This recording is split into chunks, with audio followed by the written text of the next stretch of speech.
أعوذ بالله من الشيطان الرجيم. بسم الله الرحمن الرحيم.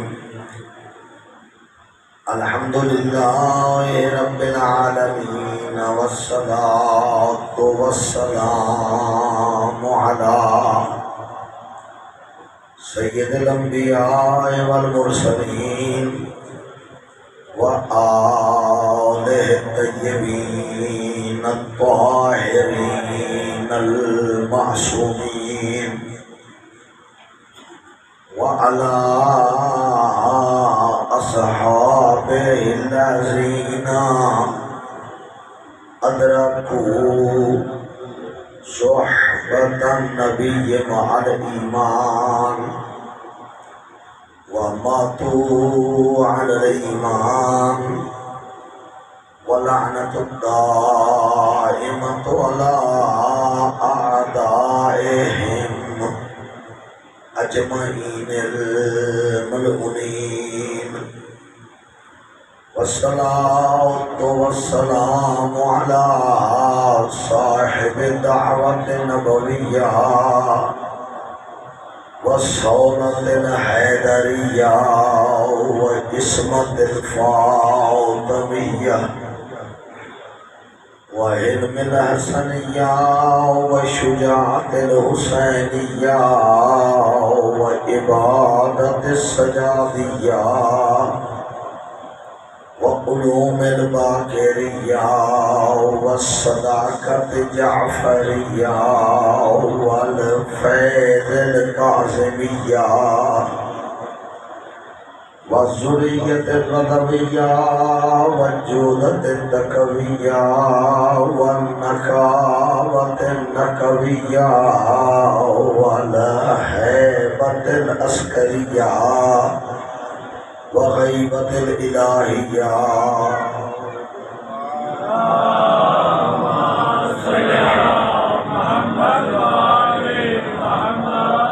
اما بعد فقد قال اللہ تبارک وتعالی فی کتابہ الاعلی. بسم اللہ الرحمن الرحیم. انما یرید اللہ لیذہب عنکم الرجس اہل البیت ویطہرکم تطہیرا.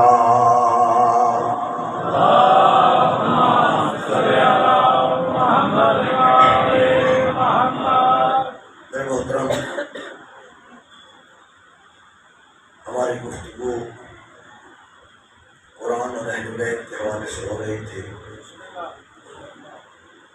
آج میرا جی چاہتا ہے قرآن مجید سورہ آل عمران آیت نمبر 81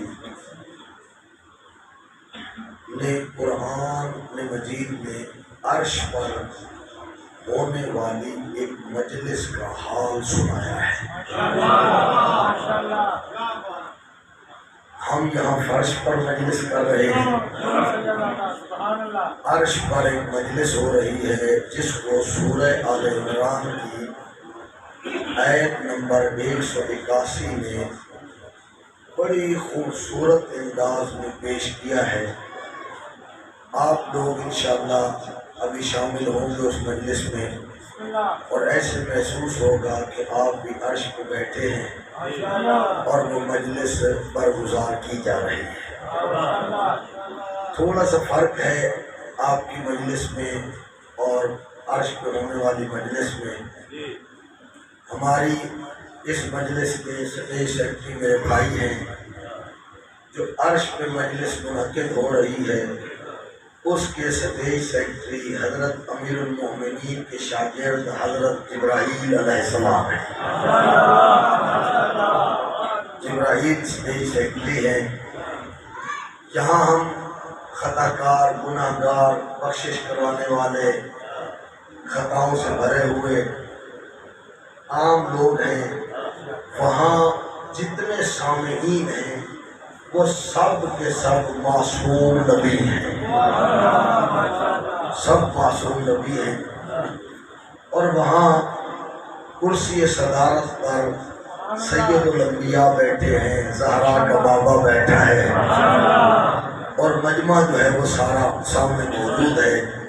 میں اپنی آیات کی تلاوت شروع کرنے سے پہلے ضرور حسب سابق یاد دہانی کرانا چاہوں گا کہ تھوڑے دن رہ گئے ہیں مجالس میں، ہمارے مرحومین جو ہیں یقیناً ہم پہ راضی ہوں گے، بڑے خوش ہوں گے کہ اس دفعہ ہمیں بہت زیادہ ثواب دیا ہے۔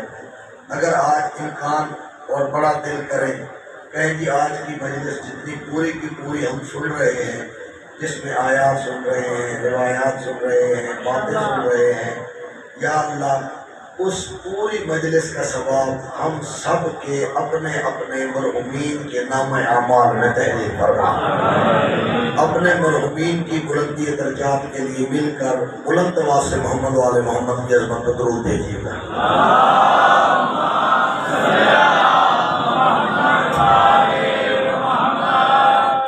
میرا دوست، بڑی عجیب مجلس ہے، اور آپ دیکھیں گے آپ لوگوں کی جو مجلس ہوتی ہے، سامعین جو ہے وہ آپ کے ساتھ کس انداز میں پیش آتے ہیں، خطاب کرنے والے۔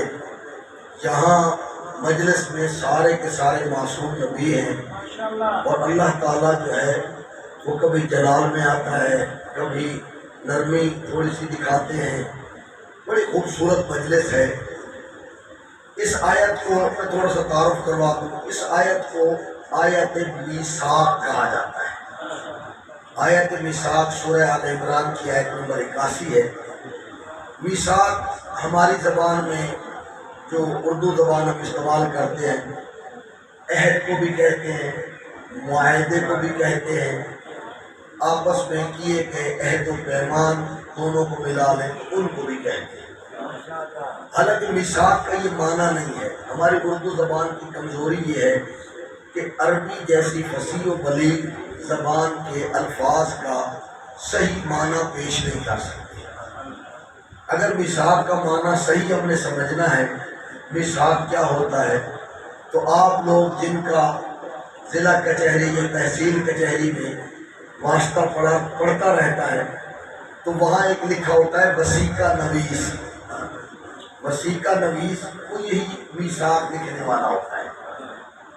اس میثاق میں اقرار ہوتا ہے، انسان زبان سے کہتا ہے کہ یہ مکان میرا ہے، میں گواہی دے رہا ہوں، اور دو آدمی گواہی دیتے ہیں، پھر ایک مہر لگتی ہے۔ یہاں اللہ انبیاء سے جو معاہدہ کر رہا ہے اس میں اقرار بھی کرواتا ہے، ایک دوسرے نبی کو کہتا ہے تم اس کے گواہ بنو، تم اس کے گواہ بنو، اور پھر خود بھی گواہی دیتا ہے۔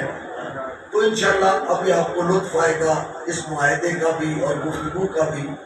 اور معاہدہ صرف 2 سطروں کا ہے، بات ہماری آدھے صفحے سے بھی زیادہ ہے۔ آیت میثاق سورہ آل عمران میں آدھے صفحے سے بھی زیادہ ہے، لیکن جو معاہدہ اللہ لکھوا رہا ہے اور تصدیق کروا رہا ہے اور اقرار کروا رہا ہے، اس میں صرف 2 سطریں ہیں، اور وہ دونوں سطروں کا تعلق جو کرسی صدارت پر شخصیت تشریف فرما ہے، زہرا کا بابا، وہ ان کے متعلق وہ 2 سطریں ہیں جو تمام انبیاء سے اللہ لکھواتا بھی ہے، معاہدہ بھی کرواتا ہے، اقرار بھی کرواتا ہے۔ اللہ کہہ رہے ہیں وَإِذْ أَخَذَ اللَّهُ مِيثَاقَ النَّبِيِّينَ، بڑی توجہ کے ساتھ، اے میرے نبیوں اس وقت کو یاد کرو جب میں اللہ نے تم نبیوں سے ایک عہد لیا تھا۔ یاد دلا رہا ہے اپنے نبیوں کو کہ میں اللہ نے عہد لیا تھا۔ اچھا، اللہ نے یاد دلانے کے بعد 2 نشانیاں بھی بتائیں کہ وہ عہد ہم نے کب لیا تھا۔ حالانکہ معصوم بھولتے نہیں ہیں، نبی بھولتے نہیں ہیں، لیکن چونکہ بارگاہ خداوندی میں ہے، خداوند متعال کا جلال بھی اتنا ہے کہ خوف کی وجہ سے بھی چیزیں جو ہیں وہ آگے پیچھے ہو سکتی ہیں۔ تو اللہ نے 2 نشانیاں بتائیں کہ میں نے وہ جو معاہدہ تھا وہ آپ سے کب لیا تھا؟ پہلے بتایا وَإِذْ أَخَذَ اللَّهُ مِيثَاقَ النَّبِيِّينَ، او میرے نبیوں یاد کرو جب میں اللہ نے تم نبیوں سے ایک معاہدہ لکھا تھا۔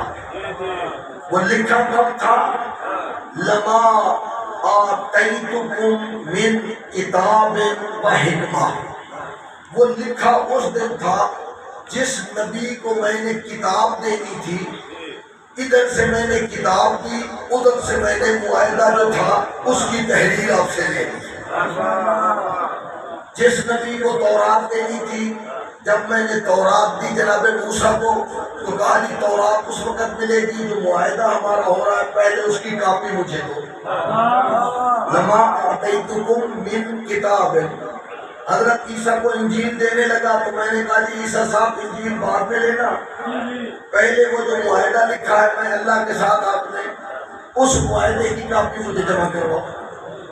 اسی طریقے سے زبور دی ہے، اسی طریقے سے باقی جن نبیوں کو کتاب دی تھی کہا تمہیں کتاب دیتے وقت میں نے وہ معاہدہ کاپی آپ سے لی۔ لما آتیتکم من کتاب و حکمہ، جس نبی کو کتاب نہیں ملی صرف حکمت ملی ہے، تو جب میں نے حکمت دی ہے اس وقت میں نے پہلے معاہدے کی کاپی لی ہے، پھر آپ کو حکمت دی ہے۔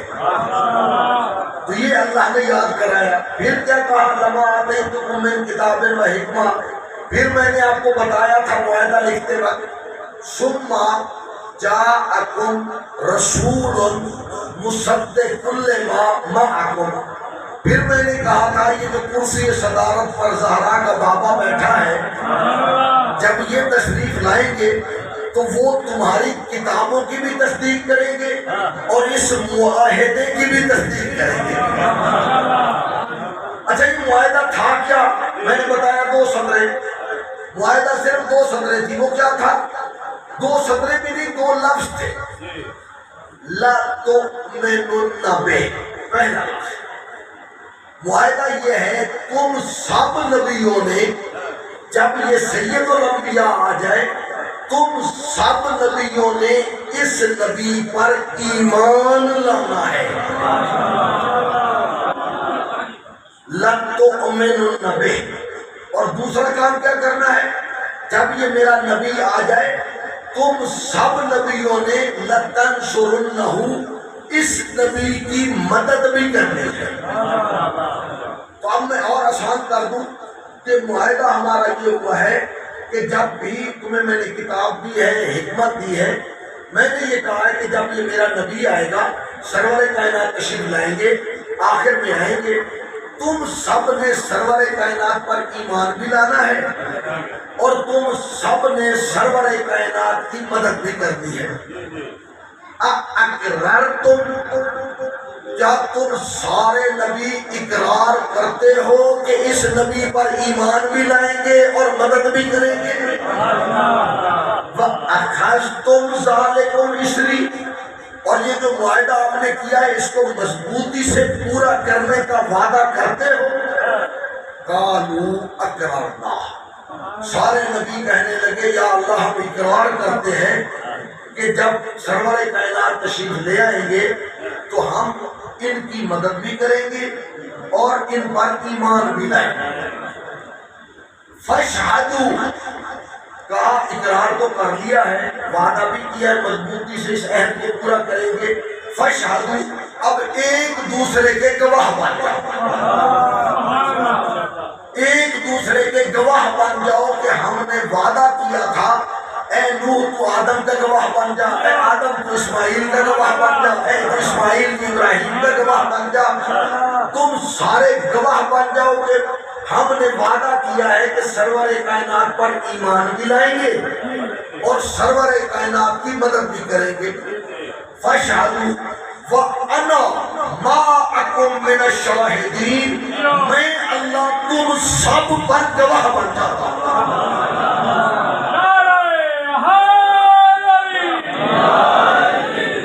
میں تم سب پر گواہ بن جاتا ہوں کہ میرے سامنے آپ نے گواہیاں بھی دی، اقرار بھی کیا، وعدہ بھی کیا، تحریر بھی لکھی، تصدیق بھی کروائی، اور تم نے وعدہ کیا دو کام کریں گے، لَتُؤْمِنُنَّ بِهِ وَلَتَنصُرُنَّهُ۔ اب آیت کا جو آخری حصہ رہ گیا بڑا سخت، فَمَن تَوَلَّ بَعْدَ ذَلِكَ فَأُولَٰئِكَ هُمُ الْفَاسِقُونَ۔ اے میرے نبیوں، اگر اس اقرار کے بعد، اس مہربانی کے بعد، اس تحریر کے بعد اگر تم میں سے کوئی اس معاہدے سے پھر گیا نا، تو وہ پھر نبی نہیں رہے گا، وہ فاسق بن جائے گا۔ فَمَن تَوَلَّ بَعْدَ ذَلِكَ فَأُولَٰئِكَ هُمُ الْفَاسِقُونَ۔ اگر میرے نبیوں تم نے یہ وعدہ پورا نہ کیا، تم نبی نہیں رہو گے، فاسق بن جاؤ گے۔ اب اتنا سخت معاہدہ سورہ آل عمران میں معاہدہ آج بھی قرآن میں موجود ہے۔ مفسرین شدید پریشان، انتہائی پریشان میں کیسے اس معاہدے پہ عمل ہو۔ اللہ معاہدہ کرا رہا ہے، قرآن میں معاہدہ ہے، لکھا ہوا ہے کہ لَتُؤْمِنُنَّ بِهِ وَلَتَنصُرُنَّهُ، سرور کائنات پر ہم ایمان بھی لائیں گے اور سرور کائنات کی ہم مدد بھی کریں گے۔ لیکن ہوتا یہ ہے کہ جناب سارے نبی پہلے چلے جاتے ہیں، کوئی نبی زندہ نہیں بچتا کہ وہ جناب سرور کائنات سے ملاقات کرے اور کہے کہ میں ایمان لا رہا ہوں، میں آپ کی نصرت کر رہا ہوں، میں آپ کی مدد کر رہا ہوں۔ آیت میرے سنی شیعہ بھائی غور و فکر کرنے کے لیے ہے، آیت اب بھی موجود ہے۔ تو پھر ہمیں تلاش کرنا پڑے گا وہ کون سی ہستی ہے جو انبیاء کو فاسق ہونے سے بچا سکتی ہے۔ وہ کون ہستی ہے جس کا ایمان اتنا بڑا ایمان ہے کہ وہ آدم کا بھی ایمان ہے، وہ نوح کا بھی ایمان ہے، وہ ابراہیم کا بھی ایمان ہے، وہ خلیل کا بھی ایمان ہے، اور اس کا مدد کرنا، جنگ بدر میں مدد کرنا ایسے لگ رہا ہے جیسے علی اکیلے نہیں لڑ رہے، آدم بھی ساتھ ہے، نوح بھی ساتھ ہے، ابراہیم بھی ساتھ ہے، خلیل بھی ساتھ ہے۔ تو اس کا جواب کیا ہے؟ اس کا جواب ہم اپنی کتاب سے نہیں لیتے، شیخ صدہ سے پوچھ لیتے ہیں۔ سرور کائنات نے فرمایا یا علی من ینظر من اراد ان ینظر الی آدم فی علمہ و ابراہیم فی خلقتہ و یعقوب فی جہدہ و عیسیٰ فی ہیبتہ فلینظر الی وجہ علی ابن ابی طالب۔ جو آدم کا علم دیکھنا چاہتا ہے، نوح کا عدم دیکھنا چاہتا ہے، ابراہیم کی خلقت دیکھنا چاہتا ہے، عیسیٰ کی ہیبت دیکھنا چاہتا ہے، وہ ادھر ادھر نہ دیکھے، فلینظر الی وجہ علی ابن ابی طالب، وہ علی کے چہرے کی زیارت کر لے۔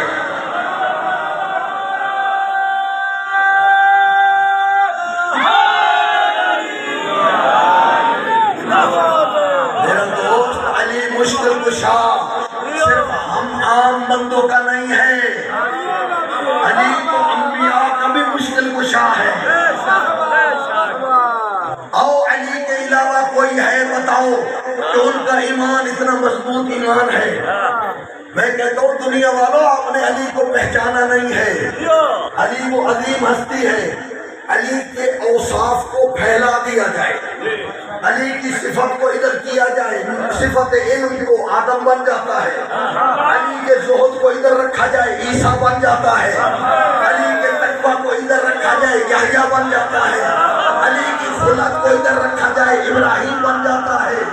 تو گویا علی کے اوصاف کو پھیلا دیا جائے، کوئی آدم بنتا ہے، کوئی نوح بنتا ہے، کوئی ابراہیم بنتا ہے، کوئی خلیل بنتا ہے، اور اگر سارے انبیاء کے تمام اوصاف کو ایک جگہ اکٹھا کر دیا جائے تو علی ابن ابی طالب بنتا ہے۔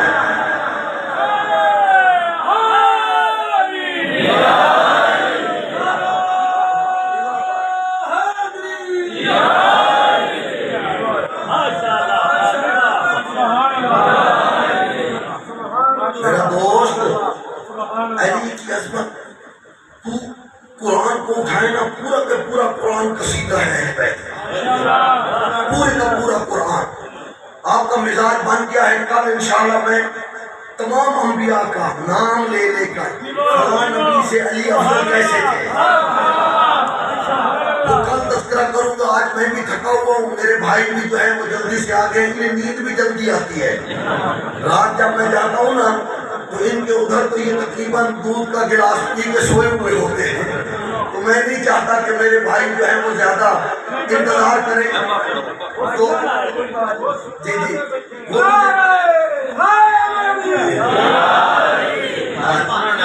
وہ ہماری زبان میں سریکی زبان میں کہہ رہے ہیں جی جی نہیں میں جب نہیں موڈ ہوگا تو میں بس کر دوں گا. ہاں ایک تو مل کر بلند آواز سے محمد والے محمد کی عظمت میں درود بھیجیے گا.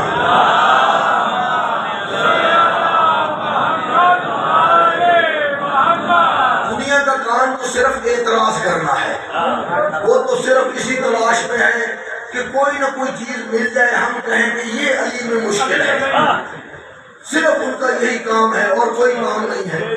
جب امیر المومنین کی ولادت ہوئی نا خانہ کعبہ میں، تو امیر المومنین کی ابھی سرور کائنات سے ملاقات نہیں ہوئی تھی.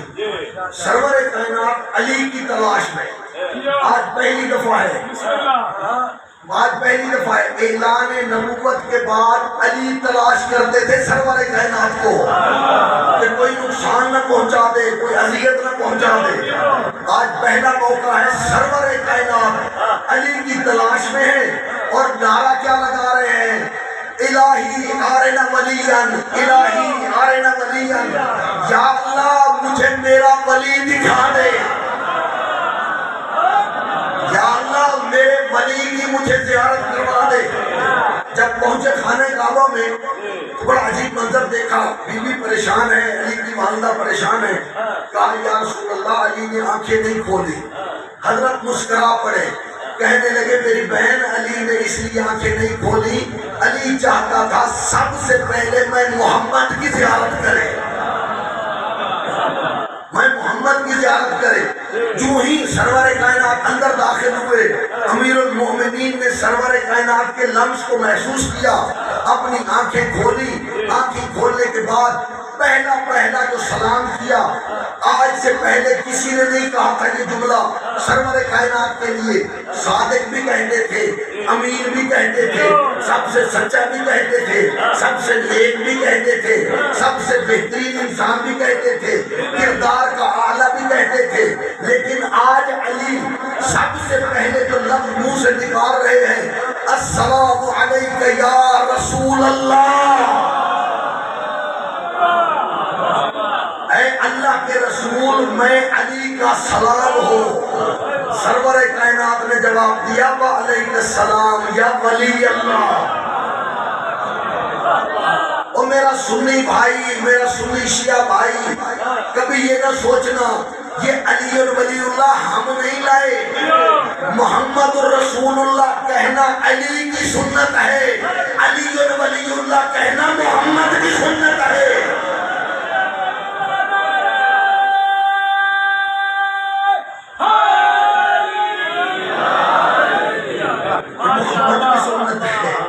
وہ علی کی سنت ہے. تو چڑھتا کیوں ہے کہ یہ علی اللہ کیوں پڑھتے ہیں؟ ہم سنت رسول پر عمل کرتے ہیں، نبیوں کی سنت ہے، نبیوں کی سنت.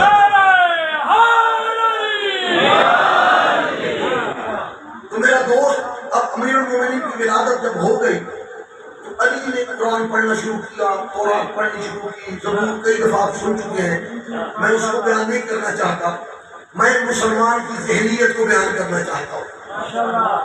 علی قرآن پڑھ رہے ہیں، علی تورات پڑھ رہے ہیں، علی زبور پڑھ رہے ہیں، علی انجیل پڑھ رہے ہیں. بی بار بار پوچھ رہی ہے کہ یا رسول اللہ اب یہ علی کون سی زبان بول رہے ہیں؟ تو فرمایا یہ میرے موسیٰ سے بہتر انداز میں تورات پڑھ رہا ہے. بی بی نے کہا اب یہ کون سی زبان ہے؟ کہا یہ عیسیٰ سے زیادہ بہتر انجیل پڑھ رہا ہے. تو علی تلاوت کر رہے ہیں. اب جس نے اعتراض کرنا ہے، وہ علی عجیب لوگ ہیں شیعہ، کہتے ہیں وہ چھوٹا تھا علی یہ پیدا ہوا ہے وہ بول رہا ہے. جی کیسے ہو سکتا ہے؟ جی ہمارے بچے تو نہیں بولتے. تو میں نے کہا تمہاری غلطی یہی ہے، تم علی کو اپنے جیسا سمجھنے لگ گئے. وہ معصوم ہے، صاحب عصمت ہے، کائنات ان کے لیے بنی ہے، خلقت ان کی وجہ سے اس کائنات کو خلق کیا گیا ہے. وہ مقابلہ کرتا ہے یہ منہ اور مسور کی دال. تو میرا دوست یہ کیسے بول سکتا ہے؟ میں زیادہ لمبی چوڑی دلیلیں نہیں دیتا، میں صرف اتنا کہتا ہوں عقل کا احمد، قرآن کا رٹا تو تو نے لگایا ہے، تو نے وہ آیتیں نہیں پڑھی کہ حضرت عیسیٰ ابھی 2 یا 3 دن کے ہیں اور حضرت عیسیٰ پہلی بولی جو بول رہے ہیں، پہلی بولی، پہلے لفظ جو منہ سے نکل رہے ہیں، اللہ نے انہیں قرآن بنا دیا ہے۔ پہلے لفظ، وہ لفظ کیا تھے؟ 2 لفظ تھے، اتانی اللہ الکتاب وجعلنی النبی، اللہ نے مجھے انجیل بھی دی ہے اور اللہ نے مجھے نبی بنا کے بھیجا ہے۔ تو پتہ چلا کہ بچپن میں پیدائش کے بعد بولنا کوئی ایسی بات نہیں ہے، انہونی نہیں ہے، قرآن میں لکھا ہوا ہے۔ لیکن میں یہ جواب اس کو نہیں دینا چاہتا، میں اسے کہتا ہوں بھئی تو سرور کائنات سے تو محبت کرتا ہے نا، تیری دشمنی یا مشکل تو علی اور اس کے بابا سے ہے نا، اور تو کسی سے تیری کوئی مشکل نہیں ہے۔ سرور کائنات سے تو تیری دوستی ہے، چاہت بھی ہے، خواہش بھی ہے۔ یہی سرور کائنات ہے، جب ان کے ہاتھ پہ پتھر آ جاتا ہے، ہاتھ پہ پتھر آ جاتا ہے تو پتھر بھی کہتا ہے السلام علیکہ یا رسول اللہ، وہ پتھر بھی بولتا ہے۔ علی کی تو زبان بھی ہے، تالو بھی ہے، ہونٹ بھی ہے، بولنے کے لیے جن چیزوں کی ضرورت ہے ساری چیزیں ہیں۔ پتھر کی تو نہ زبان ہے، نہ تالو ہے، نہ جو ہے اس کے ہونٹ ہے، وہ بولے تو تو مان لیتا ہے، علی بولے تو تجھے مشکل ہو جاتی ہے۔ تجھے علی سے دشمنی تھی، رسول سے تو پیار تھا، کم از کم رسول کے ہاتھوں کی تو لاج رکھ لیتا۔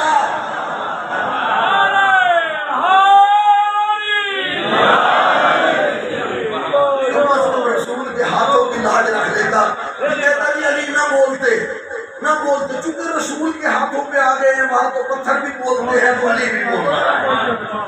تو نے تو علی کی مخالفت میں رسول کی بھی عزت کا احترام نہ کیا، رسول کے بھی معجزے کا منکر ہو گیا۔ ایک تو مل کر بلند آواز سے محمد و آل محمد کی عظمت پر درود بھیجیے گا۔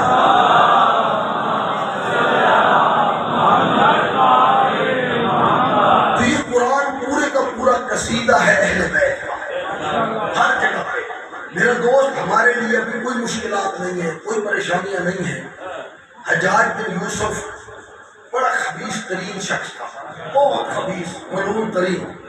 بلکہ میں اس کے لیے بنو امیہ کی ایک بادشاہ کا جو ہے وہ بتا دوں کہ وہ اس کا تعارف کیسے کرواتا ہے۔ عمر بن عبدالعزیز، یہ 99 ہجری سے 101 ہجری تک 3 سال کے لیے یہ بنو امیہ کا بادشاہ بنا ہے۔ عمر بن عبدالعزیز 99 ہجری سے 101 ہجری تک، اس کے بعد اس کو قتل کر دیا، زہر دیا، یہ مارا گیا۔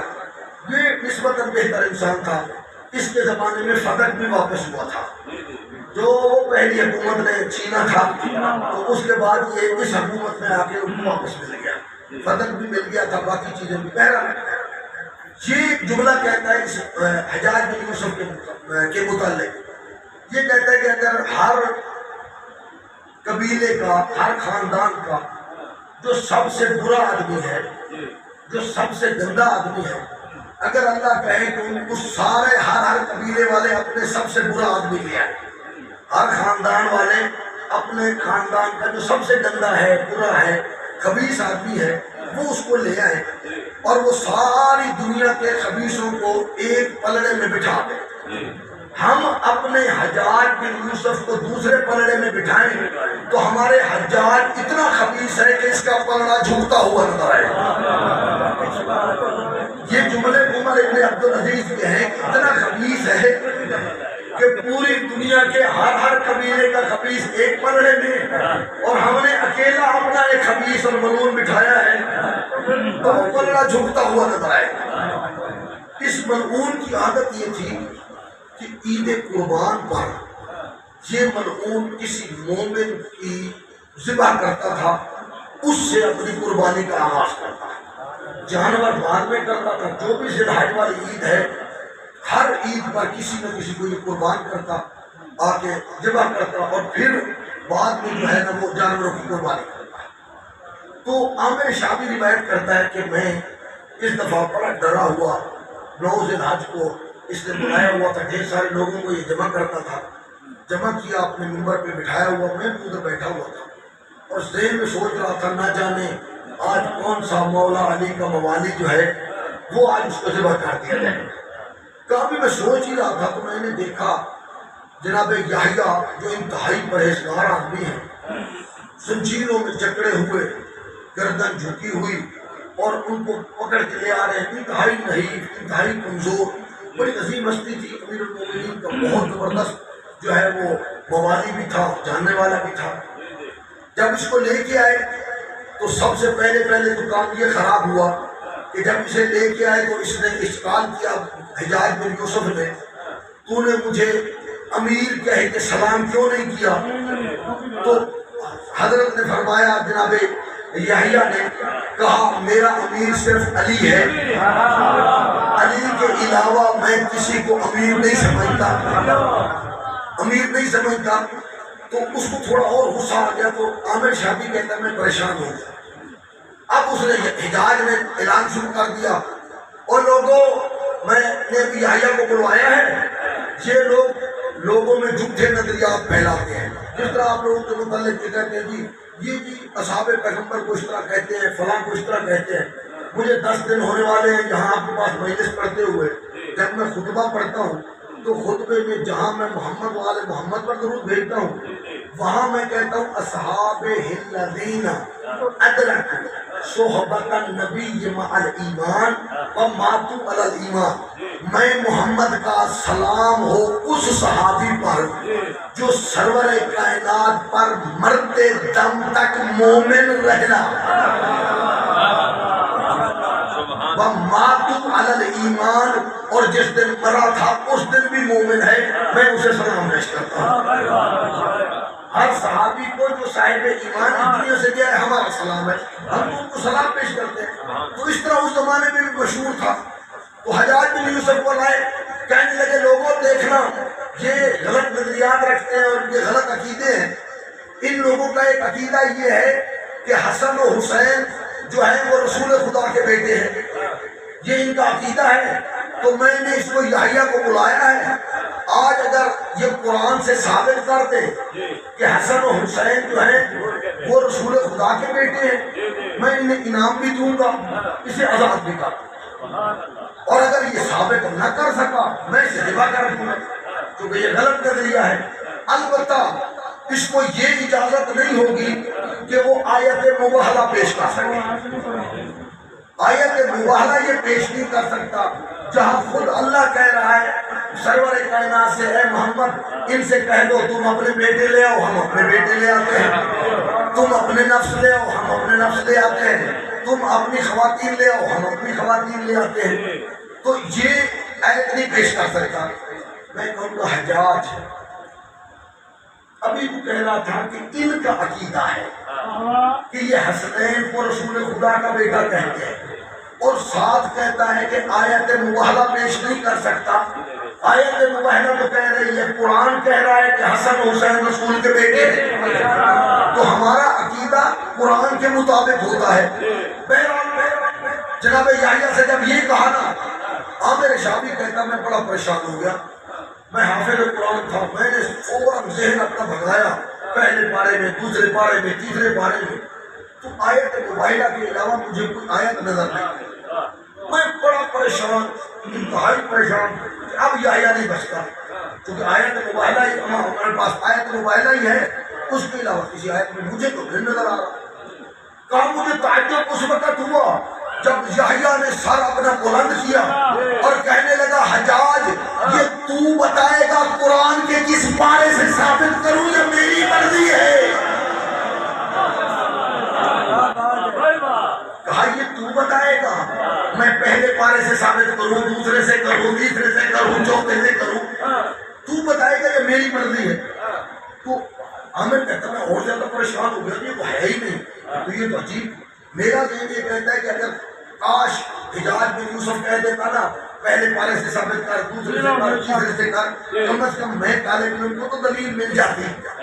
مجھے یقین ہے کہ یحییٰ ضرور بتاتا. حجاج کہنے لگا نہیں تمہاری مرضی، قرآن سے جہاں مرضی ثابت کرو، جس صورت سے ثابت کرنا چاہتے ہو. اچھا اس پہ بھی مجھے بڑا تعجب ہے کہ جناب یحییٰ نے جس سورت کا انتخاب کیا اسے کہا جاتا ہے سورہ انعام. انعام کہتے ہیں جانور کو. جانور کے نام کی صورت ہے.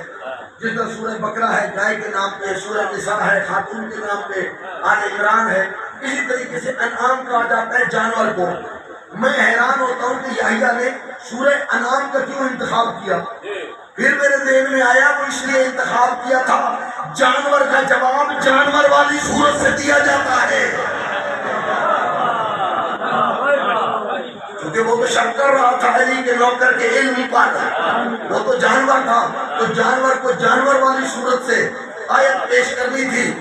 تو جناب یحییٰ نے آیت تلاوت کی وَمِن ذُرِّيَّتِهِ دَاؤُدَ وَسُلَيْمَانَ وَأَيُّوبَ وَيُوسُفَ وَمُوسَىٰ وَعِيسَىٰ وَمُوسَىٰ وَكَذَٰلِكَ نَجْزِي الْمُحْسِنِينَ وَزَكَرِيَّا وَيَحْيَىٰ وَعِيسَىٰ وَإِلْيَاسَ كُلٌّ مِّنَ الصَّالِحِينَ. جس طرح آپ پریشان ہیں، حجاج کہنے لگا میں نے تمہیں کہا ثابت کرو حسنین شریفین رسول خدا کے بیٹے، اور تو نے وہ آیت پڑھ دی جس میں سارے نبیوں کے نام لکھے ہوئے ہیں. وَمِن ذُرِّيَّتِهِ دَاؤُدَ وَسُلَيْمَانَ وَأَيُّوبَ وَيُوسُفَ وَمُوسَىٰ وَهَارُونَ وَكَذَٰلِكَ نَجْزِي الْمُحْسِنِينَ وَزَكَرِيَّا وَيَحْيَىٰ وَعِيسَىٰ وَإِلْيَاسَ كُلٌّ مِّنَ الصَّالِحِينَ. جب اس آیت کو پڑھا نا، اسی لیے پھر یحییٰ نے سر بلند کیا، سر بلند کیا، کہا یہ تمہارا دعویٰ تھا قرآن کافی ہے، ہم نے تو قرآن وہاں سے دیا جہاں قرآن نازل ہوا تھا. تجھے پتہ نہیں ہے یہ کس کا خاندان، جس کے بیٹے گنوائے جا رہے ہیں، جس کی اولاد کا تذکرہ ہو رہا ہے. من ذریتہ ابراہیم کے بیٹوں کا تذکرہ ہو رہا ہے. من ذریتہ ابراہیم کے بیٹے، یہ بیٹا یہ بیٹا یہ بیٹا. ان بیٹوں میں ایک ہم مل کر بلند آواز سے محمد والے محمد کے اندر درود بھیجیے گا.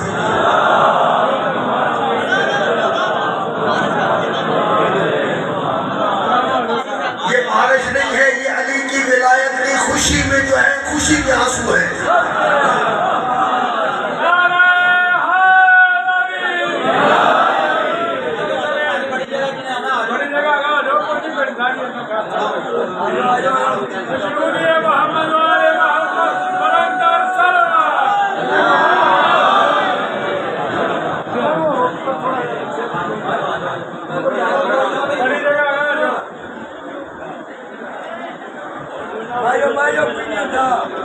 بس بات ختم ہو گئی، بالکل مختصر ہو گئی. ہمیں ضروریت ہی ایک دفعہ ثابت کریں اپنے اپنے مرحومین کو ذہن میں رکھ کر ان کی بلندی درجات کے لیے مل کر بلند آواز سے محمد والے محمد کے اکبر پہ درود بھیجیے گا.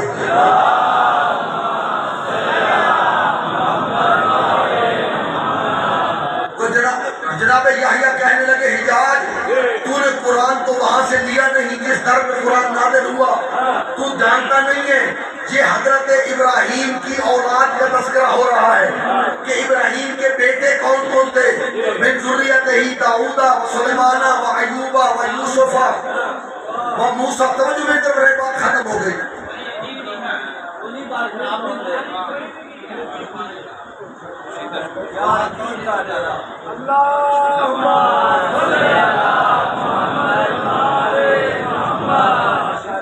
جی جی بس بات ختم ہو گئی. کہا یہ تو ابراہیم کے بیٹوں کا تذکرہ ہو رہا ہے کہ ابراہیم کے بیٹے کون کون ہیں. ابراہیم کے بیٹوں میں من ذریتہ داؤد و سلیمان و ایوب و یوسف و موسیٰ. کہا ان بیٹوں میں ایک بیٹے کا، یار تھوڑی دیر چپ جو خیر ہے، بس بات ختم ہو گئی. بھئی جتنے بیٹے گنوائے ہیں نا اس آیت میں، ان میں ایک بیٹا ہے حضرت عیسیٰ. حضرت عیسیٰ کا باپ کون تھا؟ حضرت عیسیٰ کا تو باپ نہیں تھا، لیکن قرآن کہہ رہا ہے عیسیٰ ہے ابراہیم کا بیٹا. عیسیٰ کا تو باپ نہیں تھا، صرف عیسیٰ کی ماں تھی. اگر عیسیٰ 33 پشتوں کے فاصلے سے ابراہیم کے ذریعے سے ابراہیم کا بیٹا بن سکتا ہے تو حسن و حسین بیٹے ہونے کے حوالے سے جناب سیدہ اور رسول خدا میں تو فاصلہ ہی نہیں ہے.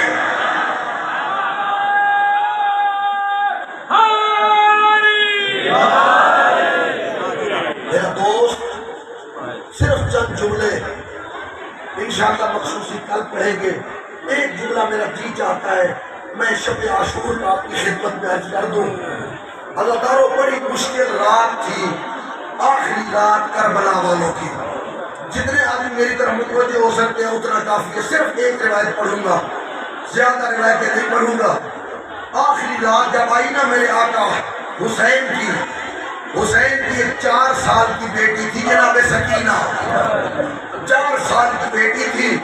میں نے ان آنکھوں کے ساتھ روایت میں پڑھا ہے حسین جس خیمے میں جاتے سکینہ ساتھ چلی جاتی، سکینہ ساتھ چلی جاتی۔ رات جب آدھی ہو گئی نا، آدھی سے زیادہ، بہت زیادہ وقت گزر گیا، میرے آقا نے کہا سکینہ بیٹا جاؤ تھوڑی دیر ماں کے ساتھ آرام کر لو، تھوڑی دیر ماں کے ساتھ جا کر سو جاؤ، صبح بڑی مشکل وقت ہوگا ہم پر، تھوڑی دیر آرام کر لو۔ سکینہ کہتی ہے بابا مجھے یہ بتائیں آپ کیا کرنا چاہتے ہیں؟ حضرت نے کہا بیٹا میں چاہتا ہوں 2 رکعت نماز پڑھوں۔ تو کہنے لگی بابا اجازت ہے، جتنی دیر آپ نماز پڑھیں میں آپ کے ساتھ بیٹھی رہوں، آپ کے ساتھ بیٹھی رہوں۔ اللہ تعالیٰ مجھے معاف کرنا، میں نے روایت میں دیکھا ہے کہ میرے مولا نے جب نماز شروع کی نا، تکبیر کہی اللہ اکبر، سکینہ مصلی کے سامنے بیٹھ گئی، بابا کا چہرہ دیکھتی رہی، آنکھوں سے آنسو جاری ہوتے رہے۔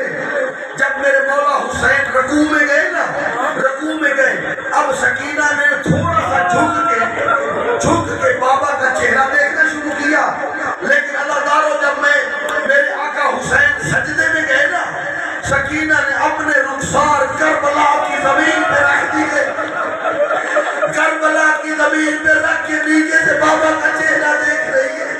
جلدی سے حسین نے جب نماز مکمل کی، سکینہ کو سینے سے لگایا، کہا یا وحدت قلبی، تمہیں جگر کا ٹکڑا سکینہ، تم نے پہلے تو کبھی ایسا نہیں کیا تھا، سکینہ کیا ہو گیا ہے، کیوں اس طرح کر رہی ہو؟ سکینہ رو کے کہتی ہے بابا میں تھوڑی دیر پہلے نا اپنی پھوپھیوں کے خیموں میں گئی، زینب و کلثوم کے خیموں میں، دونوں بہنیں ایک دوسرے کے گلے میں باہیں ڈال کے رو رہی تھی اور کہہ رہی تھی ہمارا بابا ہمارا بھائی صرف آج کی رات کا مہمان ہے، صرف آج کی رات کا مہمان ہے، او بابا صبح آپ چلے جائیں گے، صبح مجھے تسلیہ کون دے گا؟ میں کہوں گا سکینہ جب شام غریبہ آئے گی تیرے کان چھیدے جائیں گے، تیرے گوشوارے اتار لیے جائیں گے۔ اللہ لعنت اللہ علی القوم الظالمین، وَيَعْلَمُ الَّذِينَ ظَلَمُوا